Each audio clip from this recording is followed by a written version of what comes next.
جمعہ کا دن ایک بہت ہی بابرکت دن ہے۔ یوم جمعہ کی اہمیت ابتدا ہی سے ہے۔ صحیح بخاری کی ایک روایت میں آتا ہے، حضرت ابو ہریرہ رضی اللہ تعالی عنہ سے مروی ہے کہ رسول اللہ صلی اللہ علیہ وسلم نے فرمایا، وہ بہترین دن جس پر سورج طلوع ہوا جمعہ کا دن ہے۔ اسی دن حضرت آدم علیہ السلام تخلیق کیے گئے، اسی دن جنت میں داخل کیے گئے اور اسی دن وہاں سے نکالے گئے، اور قیامت واقع نہیں ہوگی مگر جمعہ کے دن۔ تو اس سے پتہ چلتا ہے کہ جمعہ کا دن اسلامی تاریخ میں اہمیت کا حامل ہے۔ اس دن میں سب سے اہم کام جو ہمیں کرنا ہے وہ نماز جمعہ کا اہتمام ہے۔ نماز جمعہ مردوں کے لیے ایک فرض عبادت کی حیثیت رکھتی ہے۔ حضرت جابر رضی اللہ تعالی عنہ سے روایت ہے کہ رسول اللہ صلی اللہ علیہ وسلم نے فرمایا، جو شخص اللہ اور یوم آخرت پر ایمان رکھتا ہو اس پر جمعے کے دن جمعہ پڑھنا فرض ہے، سوائے مریض کے، مسافر کے، عورت، بچے یا غلام کے۔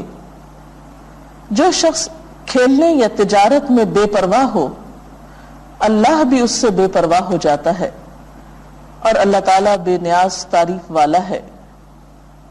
تو اس سے پتہ چلتا ہے کہ جمعہ اپنی نماز جمعہ کے اعتبار سے بہت اہمیت کا حامل ہے، اور سوائے شرعی عذر کے جمعہ کو چھوڑ دینا انسان کے لیے محرومی کا سبب ہے، ایک بہت بڑی خیر سے۔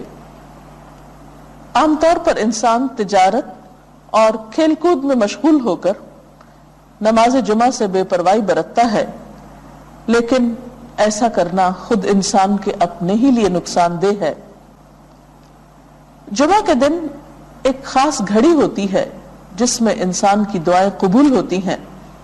حضرت ابو ہریرہ رضی اللہ تعالی عنہ سے روایت ہے، رسول اللہ صلی اللہ علیہ وسلم نے جمعے کے دن کا ذکر کیا تو ارشاد فرمایا، اس میں ایک ایسی گھڑی ہے کہ جس مسلمان بندے کو وہ میسر آ جائے اور وہ کھڑا ہوا نماز پڑھ رہا ہو تو وہ اللہ سے جس چیز کا سوال کرتا ہے اللہ تعالیٰ اسے ضرور عطا فرما دیتا ہے۔ اور آپ نے اپنے ہاتھ سے اس گھڑی کے مختصر ہونے کا ارشاد فرمایا کہ وہ بہت لمبا یا طویل وقفہ نہیں ہوتا، طویل وقت نہیں ہوتا، بلکہ وہ ایک مختصر سی گھڑی ہوتی ہے۔ مسلم کی ایک حدیث کے مطابق وہ گھڑی امام کے منبر پر بیٹھنے سے نماز جمعہ کے ختم ہونے تک ہے، اور ترمذی کی حدیث کے مطابق یہ گھڑی عصر سے لے کر سورج غروب ہونے تک تلاش کی جائے۔ اس سے پتہ چلتا ہے کہ یہ دو اوقات خاص طور پر جمعہ کے دن اہم ہیں جن میں اللہ تعالیٰ کا ذکر اور عبادت کی جانی چاہیے۔ نماز جمعہ کے علاوہ کچھ اور کام بھی جمعہ کے دن خاص اہتمام کے ساتھ کیے جانے چاہیے۔ ان میں سب سے پہلی چیز طہارت و پاکیزگی کا اہتمام اور اس کے لیے غسل کرنا۔ حضرت ابو سعید خدری سے روایت ہے کہ رسول اللہ صلی اللہ علیہ وسلم نے فرمایا، جمعے کا غسل ہر بالغ شخص پر واجب ہے، یعنی اس سے اس کی اہمیت کا اندازہ ہوتا ہے۔